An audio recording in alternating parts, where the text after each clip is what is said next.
A matte black Rolls-Royce glides to a stop outside one of Dubai's most luxurious hotels. Before the car fully stops, a valet is already opening the door. A photographer raises his camera. Flash, flash, flash. Within minutes, the photos are online. Another billionaire spotted in Dubai. Thousands of people see the images and believe they just witnessed unimaginable wealth. But they didn't. The Rolls-Royce doesn't belong to the man stepping out. The watch on his wrist was borrowed. Even the penthouse he'll pose inside has only been rented for the afternoon. By sunset, everything will be returned. Only the photos will remain. And those photos will convince millions that they're looking at the life of the ultra-rich. That's what makes Dubai so fascinating. It's one of the richest cities on earth, but it's also one of the easiest places to mistake appearance for reality. Because behind every viral video, behind every luxury hotel, behind every Lamborghini, there's another Dubai that almost nobody gets to see, a world where the richest people rarely appear online, where luxury isn't loud, and where the people with the most money usually spend the most time avoiding attention. Dubai wasn't built to blend in. From the very beginning, it wanted the world to look its way. The tallest skyscraper, artificial islands visible from space, luxury hotels that look like they belonged in the future, indoor ski slopes in the middle of the desert. Every new project had the same goal: make people stop and say, "How is that even possible?" It worked. Millions of tourists arrive every year expecting to experience the city they've watched on social media, and most leave impressed. The streets are spotless, the buildings feel enormous,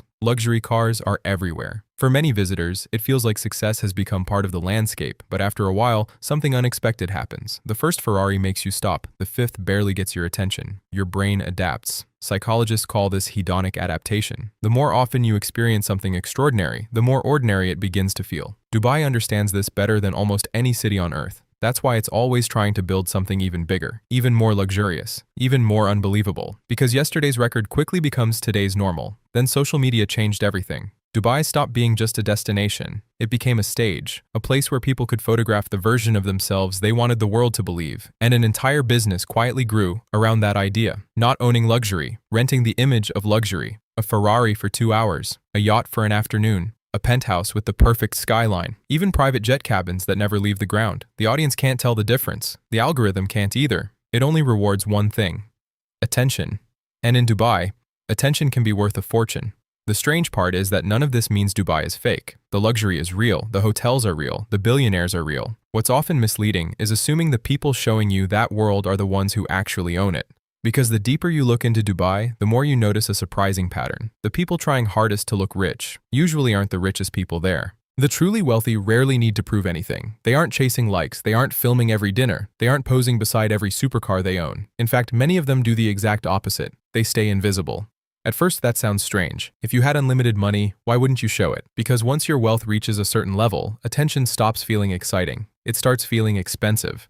Every public appearance attracts cameras. Every social media post reveals your location. Every headline brings unwanted questions. Privacy becomes something money can't simply buy. It has to be protected. That's why some of the richest people in Dubai could walk right past you without being recognized. No flashy logos, no cameras following them, no dramatic entrance, just another guest walking through a hotel lobby.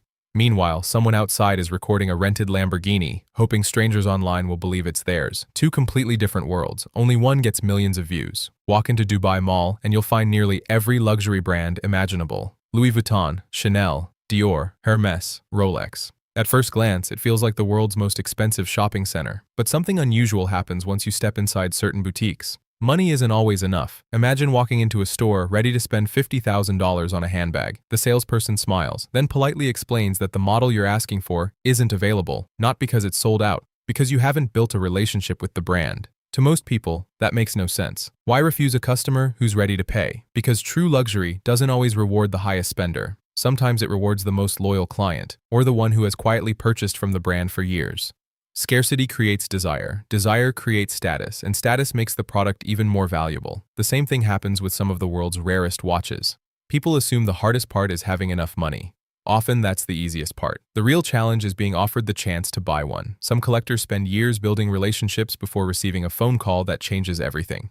Not everyone can walk in and leave with the rarest model, even if they can afford it. That's when you realize luxury isn't just about owning expensive things. It's about access. Access to products most people never see. Access to private events. Access to people. Access to opportunities that aren't advertised anywhere. At the highest levels of wealth, access becomes more valuable than money itself. And that's a version of Dubai most tourists never experience. Most people leave Dubai believing they've seen the city's most exclusive side. The truth is, they've usually seen the version designed for everyone. The real world of extreme wealth exists behind behind doors that don't have signs. Private lounges inside luxury hotels, invitation-only dinners, meetings where billion-dollar deals are made over coffee, residences protected by gates that tourists drive past every day without giving them a second thought.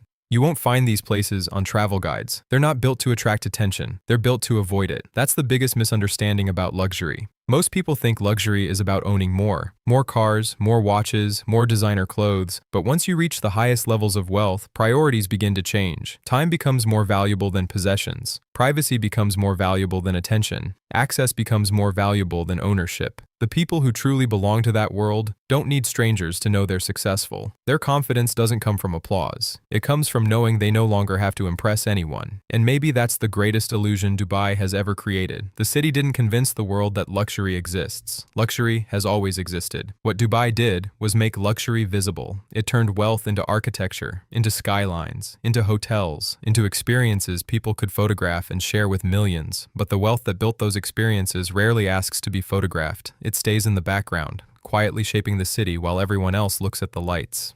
So, is Dubai fake? No, far from it. Some of the greatest fortunes on earth are concentrated there. Some of the most extraordinary homes, hotels, restaurants, and businesses are completely real. What's misleading is believing that every viral video represents that reality. Social media often captures the performance of wealth, not wealth itself. And once you understand that difference, you begin to notice something surprising. The loudest people in luxury aren't always the richest. The flashiest lifestyle isn't always the most successful. Sometimes the person wearing the simplest clothes owns the building everyone else is taking pictures of. The next time you see someone stepping out of a supercar in Dubai, ask yourself one simple question. Am I looking at someone who owns the lifestyle, or someone who's borrowing it for the camera? Because in one of the richest cities on earth, the biggest luxury isn't being seen. It's having the freedom to disappear. If you can recognize that, you've already discovered the side of Dubai that most people never will.